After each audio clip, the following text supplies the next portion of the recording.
Baby teeth are very important. We don't want to lose them early. They are natural space maintainers. They serve good functions like, help the child to chew, good aesthetics, the child can smile comfortably.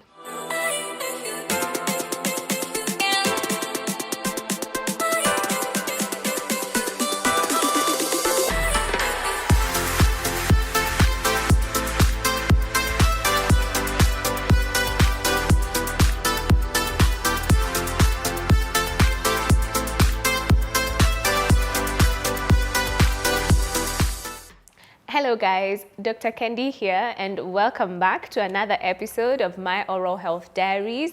I hope you've been following us as we've done a lot of pediatric oral health awareness last month.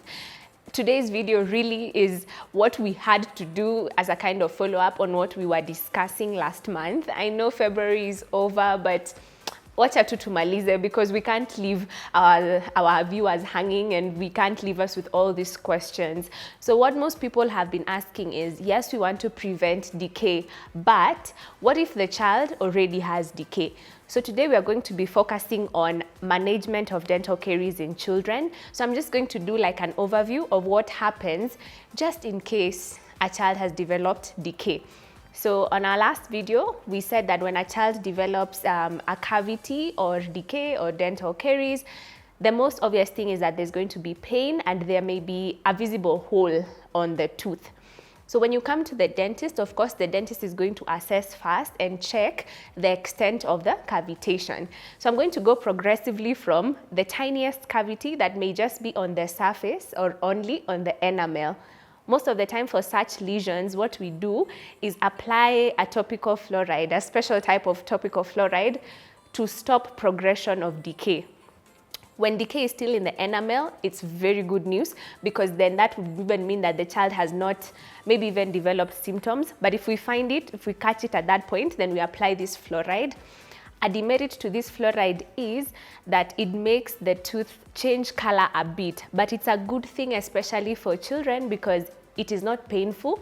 It is done, let's just say freehand, like we don't have to anesthetize the child, so it is literally painless, okay? So now maybe the decay has seeped in, crossed the enamel, and it has now reached the dentine.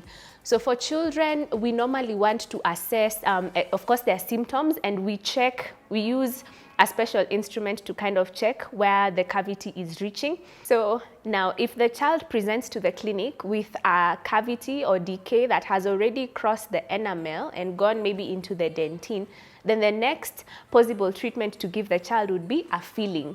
There are many different types of fillings that may be offered. Child-friendly, very safe, and will not harm the child. Even looks like the tooth most of the time. So there's really no harm that's done. Just a simple filling, just like any filling that would be done on an adult tooth. Now, a thing we need to appreciate for baby teeth is that the pulp, or the part that we said contains the nerves and the blood, is a bit bigger than the adults. So for children, decay progresses faster. So you may find that now this caries has extended and maybe contacted the pulp a little bit.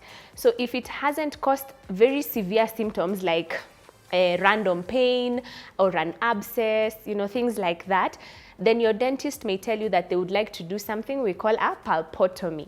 So a pulpotomy is just like, let's call it a special type of filling. It's a bit more extensive because then we get into the pulp, but we don't do a full root canal treatment for the tooth. So we just go into the pulp a bit, clean it out, and then put some medication and fill.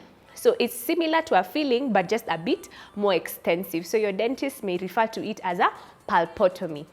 Now, if the child comes and now the tooth has had very, very bad symptoms, the tooth has had a lot of pain, the tooth maybe has an abscess, the infection is very severe, then your dentist may recommend something we call a pulpectomy.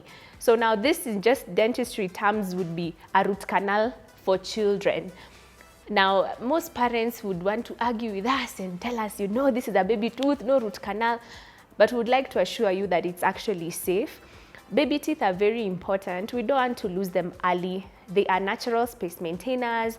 They serve good functions like, help the child to chew, good aesthetics, the child can smile comfortably. So we don't want to go straight into extraction for these teeth. So if a pulpectomy is an option, that is a root canal for children, then you can do it. So it's done just like a root canal for adults. The only difference is the filling that we place in the root.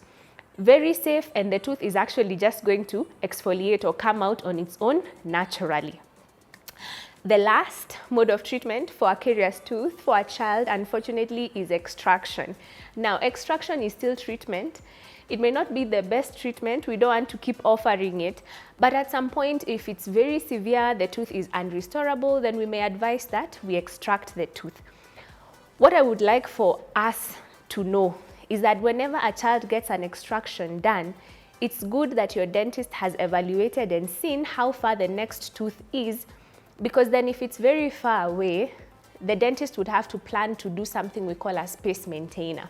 That is just something that would make sure that the permanent tooth that is supposed to come and replace this tooth does not miss space to fit in.